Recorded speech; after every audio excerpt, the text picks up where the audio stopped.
আপনারা দেখছেন ডিজাইনগুলো, এটা টাইলসের পুরে ডিজাইন।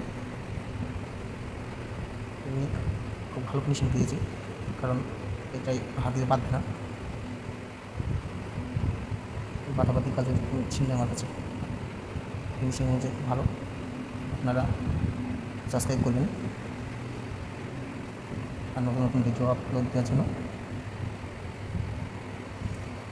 এটা রান্নাঘর, পুরো গ্রানাইট, স্ল্যাব নাই। আর এটা মেন রাস্তা গলি। এখানেও আপনার এই ডিজাইনটা আলাদা করেছে, কাটিংয়ের মধ্যে একই কাটিং, কিন্তু অনেক রকমের ডিজাইন হয় চারপাশ থেকে। সেটি খুবই, এটা আরেকটা স্বাদ আছে সামনে। সেই টাইলসের ফিনিশিংটা যদি আপনাদের ভালো লাগে, পরবর্তী ভিডিওর জন্য সাবস্ক্রাইব করবেন। সামনে রান্নাঘরে ম্যাট বসানো আছে।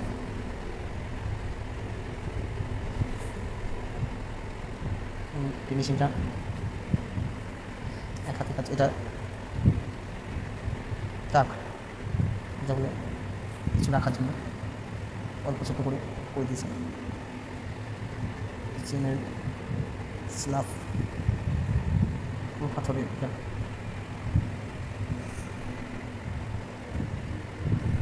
আপনার এই দেওয়ালগুলো হবে, আবার সাইডগুলো লাগবে সাপোর্ট করে।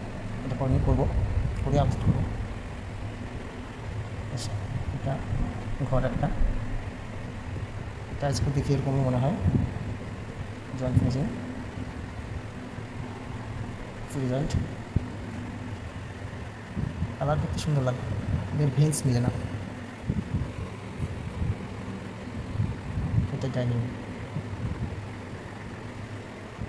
এটা পায়খানা বাথরুম একসঙ্গে একটা।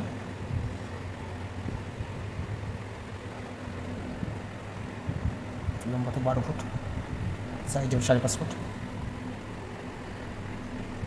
ফিনিশিং দেখছেন তো আপনারা। কাজ করার ইচ্ছে থাকলে বলবেন, নাম্বার ভিডিও পেয়ে যাবেন ভিডিওতে। অনেকটা ফিনিশিং। এটা আপনার আরেকটা ঘর, আচ্ছা এটা একটা ডিজাইন ওই অনুযায়ী কাটিং এক, ডিজাইনটা আলাদা করতেছে। কাটিং এক, এটা ঘর। পাশে আছে সিঁড়ি, এই আপনার সাদা টাইলসের ম্যাট গ্রানাইটের সিঁড়ি। স্লিপার হবে না, এগুলো খুব ভালো সিঁড়ির জন্য, পড়ার ভয় থাকে না, কারণ এটা ম্যাট গ্রানাইট। বেশ, নতুন নতুন ভিডিও পাওয়ার জন্য সাবস্ক্রাইব করবেন। ধন্যবাদ। আপনারা আমার কাজ ভালো লাগলে সাবস্ক্রাইব করবেন, বেল ঘন্টিটা বাজিয়ে দেবেন। ধন্যবাদ।